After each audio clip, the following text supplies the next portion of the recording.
The UN Security Council has denounced a ban by the country's Taliban-led administration on women attending universities or working for humanitarian aid groups.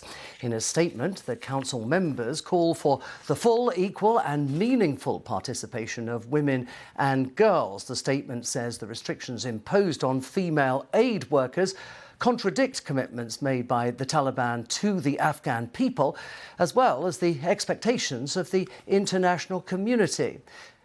Now, Mariam Atash is an Afghan-American attorney and a women's rights activist, and she's also a member of the US Afghan Women's Council. She joins us now live from Washington, D.C. Thank you very much for your time, Ms. Atash. So, given the international outrage, can these bans endure, do you think?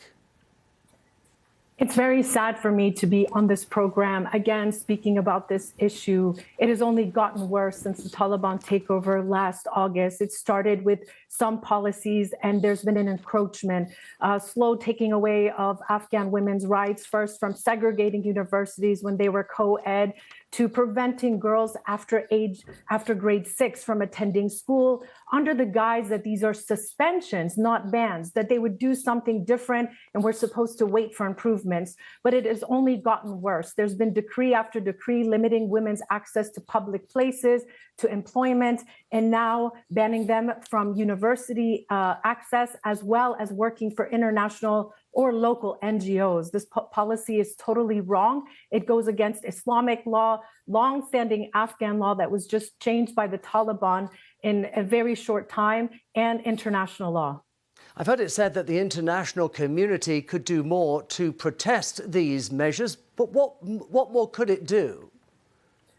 You know, we have to go back and say, how did the Taliban come back in power after 20 years that the U.S., not only the U.S., but the international community, including NATO, was there and fighting against this force, saying that they were terrorists and extremists, basically handing over everything that had been rebuilt back to this group without negotiating how these issues were to be handled. It has been a total failure of the international community, including the United Nations and the U.S. administration, to basically allow this group to come in without any preconditions. And there was a chance to negotiate and have an interim government that would have been representative of the Afghan people. And if these measures remain in place, what will be the impact on the people of Afghanistan and indeed the country's economy?